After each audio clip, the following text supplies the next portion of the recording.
গো, তুমি কি বললে না তো রাত্রে ডিনারে কি খাবে? চিকেনটা নিয়ে এসছি না, চিকেনটা বানাও। চিকেনটা কিছু নতুনত্ব বানাও একটু। চিকেনের নতুনত্ব? তাহলে পরে আজকে চিকেন ভাপা করি নাকি? চিকেন ভাপা, ইলিশ মাছের ভাপা, পনিরের ভাপা এগুলো তো খেয়েছি। চিকেন ভাপা তো সেরকম খাইনি। ঠিক আছে, বানাও, তোমার যেটা ইচ্ছা বানাও। ঠিক আছে, বানাই আগে, তারপরে খেয়ে বলো কেমন হয়েছে। ঠিক আছে। বড়মশাইয়ের আবদার মেটাতে চলে এলাম চিকেন ভাপা বানাতে। তার সাথে কি কি লাগছে দেখুন। চিকেন, এদিকে পেঁয়াজ বাটা, আদা রসুন পেস্ট করে রাখা আছে, নুন, চিনি, ধনে পাতাটা ধুয়ে কুচি কুচি করে কেটে রেখেছি, এদিকে টক দই, এদিকে নারকেলগুলোকে টুকরো টুকরো করে ওইটাকেও বেটে রেখে দিয়েছি আমি। তার সাথে লাগছে এইদিকে হলুদ, এদিকে তোমার বাদাম, কাঁচা লঙ্কা, কালো জিরে, এলাইচি, সর্ষে আর পোস্ত, আর তার সাথে সর্ষের তেল।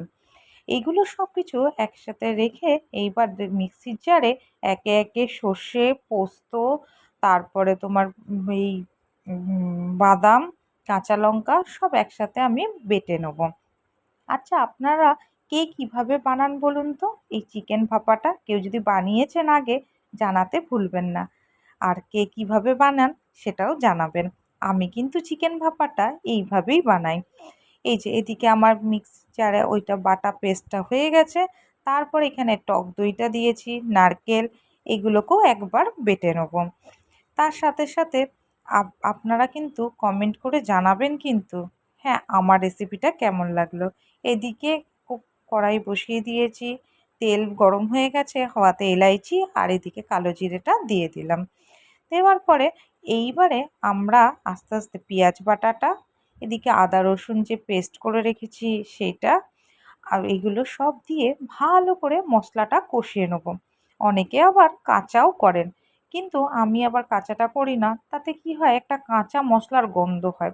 মশলাটা একটু যদি আমি কষিয়ে নিয়ে এটা বানাই, তাহলে মনে হয় বেশি ভালো হয়, সেই জন্য আমি ওইভাবেই বানাই।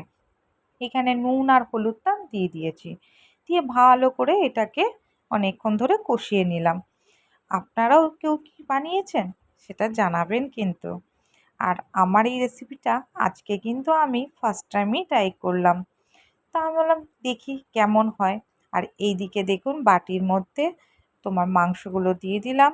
দেওয়ার পরে ওর উপরে দিয়ে দেবো ওই মশলাটাকে, যেটা কষিয়ে রেখেছি সেটা, পেস্ট করে রাখা মশলাগুলো সব একসাথে দিয়ে ভালো করে চিকেনটার গায়ে মাখিয়ে নেব। নুন টুন তো সব দেওয়াই রয়েছে আন্দাজ মতন।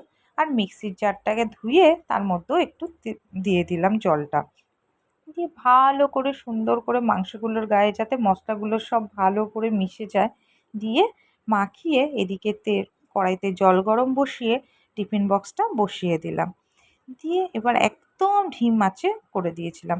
আচ্ছা, আমি একটা জিনিস স্কিপ করে গেছিলাম, সেটা হচ্ছে এই সর্ষের তেল, কাঁচা লঙ্কা আর এই ধনে পাতাগুলোও কিন্তু আমি দিয়ে দিয়েছিলাম, হ্যাঁ, সেটা আমি পরে অ্যাড করে আপনাদের দেখিয়ে দিলাম। কারণ অনেকে যদি আমার এই রেসিপিটা ফলো করে যদি বানাতে দেন, যদি স্কিপ করে যান, সেই জন্য আমি পরে এটা অ্যাড করে দিলাম। আর এই যে দেখুন, হয়েও গেছে। হয়ে যাওয়ার পরে ভীষণ গরম, খুললাম, খোলার পরে দেখুন একটা যে সুন্দর স্মেল এলো, সত্যি খুবই সুন্দর। এত সুন্দর যে মানে একটা কাঁচা তেলের, একটা সর্ষের যে স্মেলটা, অদ্ভুত সুন্দর লাগলো। ওই, খেয়ে বলো তো কেমন হয়েছে। কি সেই তোমার ভাপা চিকেন? একদম, খেয়ে দেখি দেখো তো। টেস্ট করে কিরকম। খুব গরম দেখি। এই যে তোমার তার জন্য স্পুনও দিয়েছি। বাঙালির ছেলে, স্পুন দিয়ে খেতে ভালো লাগে। এটা ঠিক। হুম, দারুণ হয়েছে তো। চলো, খুব সুন্দর হয়েছে। যাক, ভাল লাগলো। চলো আজকের মতন এখানে টাটা, বাই বাই। আবার নেক্সট দিন অন্য কোনো একটা ভিডিওতে নতুন কোনো রেসিপি নিয়ে